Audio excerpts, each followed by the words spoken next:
Kamusta mga tol? Naoya Inoue inula ng Summit Saring batikos ang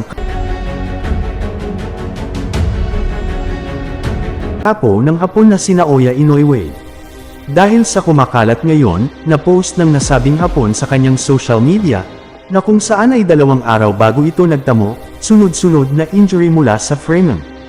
Ay may pauna na palang inireklamo ang nasabing hapon, at ito ay ang madalas na drug testing na ginagawa sa kanya ng BADA.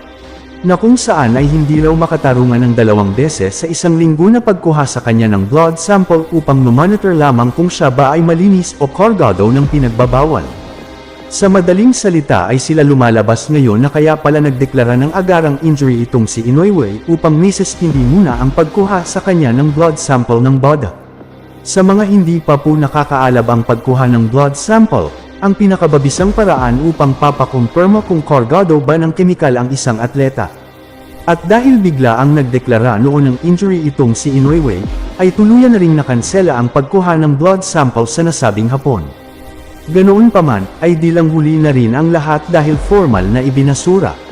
Di ba Bob Arum, ang random drug testing sa pagitan ng alaga nito na sina Oya Inoue kontra sa Unified Super Featherweight Champion na Stephen Fulton? Kung ating maalala, ay nagpositibo rin sa ipinagbabawal na kemikal itong isa pang alaga ni Lolo Arum na si Oscar Valdez. Nasa halip na ikundina ni Arum ang iligal na gawain ng kanyang alaga, ay pinagpabud pa niya ito sa harapan mismo ng BADA. At gana pa lang, tinuloy pa rin ang nakataktang laban noon ng kanyang alaga na si Valdez na kahit ito, ay nagpositibo pa sa ipinagbabawal na kemikal, hindi pa nagtatapos yan mga tol. Naoya Inoue sa uling panayang dito sa ating kababayan, si Marlon Tapales ay binigyan diin muli nito na kaya nitong patulugin ang The Monster sa mismong teritoryo nito, sa Japan. At sa nasabing panayang po, ay sinagot rin ang ating kababayan, ang kumakalat na balibalita na nangako itong si Naoya Inoue na patutulugan nito si Tapales sa loob ng 5 rounds. Sa abasure na ito ay sinagot ng ating kababayan, na ang nasabing 5 rounds daw, ay kaya rin itong gawin sa nasabing hapon. Kung baga, ang binibigyan diin nito ni Tapales ay kung ito daw ay makakapagbigay ng isang solidong suntok sa nasabing hapon, ay malamang sa malamang raw, ay kanyang mananak out itong si Inoue.